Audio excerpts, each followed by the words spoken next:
How well prepared are the buy side for mandatory clearing in terms of possessing collateral, and what improvements need to be made? I think the preparedness of the buy side depends on the size and sophistication. I think the buy side definitely know what's coming, but my experience, and they're working some of them are working very proactively with their clearers. I expect there's going to be a lot more front loading of transactions next year.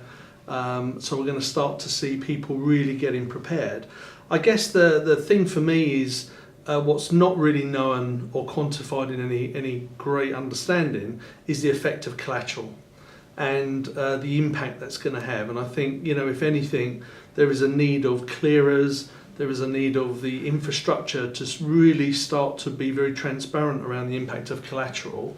And I think that's going to have a profound effect. So I think people, from the clearing perspective, they understand it more, they know it's coming, some are being more prepared than others, but really the impact of cash and the impact of initial margin and everything is going to be profound effect on them.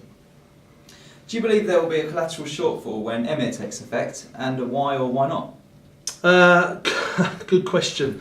There's been lots of studies recently on the effect of trillions of new collateral needed. My feeling is that yes, there's going to be a squeeze on collateral for sure. There's going to squeeze on good quality collateral, but not everything is cleared at the beginning. And I think I think it was Clearstream earlier this year that did a very good study, which was there's probably in the short term enough collateral available in the market, but it's displaced. So if you're a global player, it's important now to understand where your collateral is and how you can mobilise that and move it around. Because if you've got activities in Asia and Asia closes and you want to be able to collateralise obligations in Europe or the US, it's really about the mobilisation of collateral. I think is going to be important. The other thing that's going to have a big profound effect is the effect of IOSCO on the bilateral margining requirements. That's going to push a need for more good quality collateral. So yeah, I think there's going to definitely a squeeze. I don't think it's going to be as profound as people think, but I think the mobilisation of collateral and understanding how it all hangs together in your organisation and preparing for that, I think, is the most important thing. What would you say are the main conclusions we can draw from your panel discussion earlier today?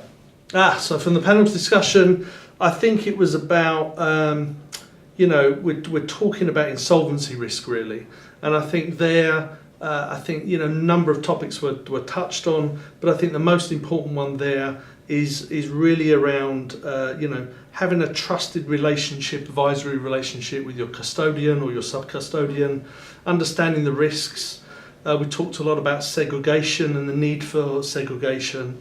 We talked about new risks emerging like cyber security and how you can protect yourself against that, and where the indemnity from custodians lies with investment managers. And I think there are no clear answers there.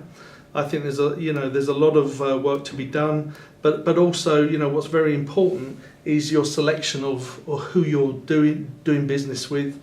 I see time and time again when I go and see clients, people coming in, they say to me that other organisations come in with big shiny presentations, very credible people, but actually they're not listening to what they want. So I think having that real in-depth understanding of your clients' needs will sort of help you in the insolvency situation as we go forward.